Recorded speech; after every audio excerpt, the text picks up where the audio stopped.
దేశంలోనే అతిపెద్ద జీవిత బీమా సంస్థ లైఫ్ ఇన్సూరెన్స్ కార్పొరేషన్ 2016-17 ఆర్థిక సంవత్సరానికి గాను తమ పాలసీదారులు ప్రభుత్వానికి ఇచ్చే డివిడెండ్ బోనస్ ను 40% పెంచాలని నిర్ణయించింది. ఖాతాదారులకు ఇచ్చే బోనస్ కోసం 47,387.44 కోట్లు కేటాయింపులు చేసింది. ఇదే సమయంలో ప్రభుత్వానికి 2,494.8 కోట్ల డివిడెండ్ అందించాలని నిర్ణయించింది. గడిచిన ఆర్థిక సంవత్సరంలో పాలసీదారులకు బోనస్ గా 34,207 కోట్లు మాత్రమే ఇవ్వగా ప్రభుత్వానికి 1,800.40 కోట్లు ఇచ్చింది. అత్యధిక లాభాల కారణంగా జీవన్ శ్రీ, జీవన్ ప్రముఖ్, జీవన్ నిధి, జీవన్ అమృత్ పాలసీదారులు అత్యధికంగా బోనస్ ను పొందనున్నారు. అదేవిధంగా కొత్తగా ఆవిష్కరించిన జీవన్ తరుణ్, జీవన్ లాభ్, జీవన్ ప్రగతి ఖాతాదారులకు కూడా బోనస్ ను అందించాలని ఎల్ఐసి నిర్ణయించింది. డైమండ్ జూబ్లీ వార్షికోత్సవాల సందర్భంగా ప్రత్యేక బోనస్ ను కూడా అందించాలని నిర్ణయించింది. దీంతో ఖాతాదారులు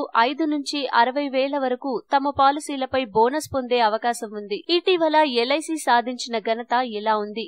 ఈ మధ్యకాలంలో జరిగిన 57వ వార్షిక సీనియర్ డివిజనల్ మేనేజర్ల సమావేశంలో ఎల్ఐసి చైర్మన్ వికే శర్మ మాట్లాడుతూ వ్యాపారపరంగా 2016-17 ఎల్ఐసి చరిత్రలోనే గొప్ప ఏడాదిగా అభివర్ణించారు. ఈక్విటీల విక్రయం, మిగులు పెట్టుబడుల వల్ల 19,302.46 కోట్ల లాభాలు వచ్చాయి. 2016-17లో ఎల్ఐసి మొత్తంగా 3,61,654 కోట్ల పెట్టుబడులు పెట్టింది. కేంద్రం, రాష్ట్ర ప్రభుత్వాల సెక్యూరిటీల్లో 2.60 లక్షల కోట్ల పెట్టుబడులు నమోదు చేసింది. దీంతో ఏడాదికి సగటున 7.65% రాబడి పెరిగింది. మరో 27,350 కోట్లు కార్పొరేట్ల బాండ్లలో పెట్టుబడిగా పెట్టడం ద్వారా ఏడాదికి 7.80% వడ్డీని పొందింది. ఇదే సమయంలో ఈక్విటీల్లో 41,751 కోట్ల పెట్టుబడులు పెట్టింది. భారీ సవాళ్లు, క్లిష్ట పరిస్థితుల మధ్య ఎల్ఐసి మెరుగైన వాటిల్లో పెట్టుబడులు పెట్టింది.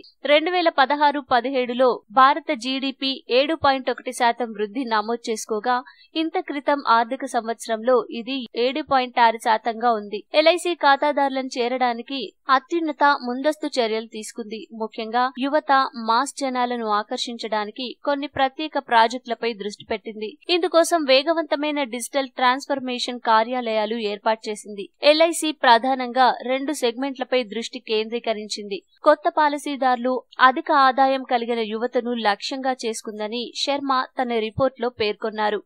ఈ వీడియో మీకు నచ్చితే లైక్ చేయండి, అందరికీ షేర్ చేయండి, కానీ సబ్స్క్రైబ్ చేయడం మాత్రం మర్చిపోకండి.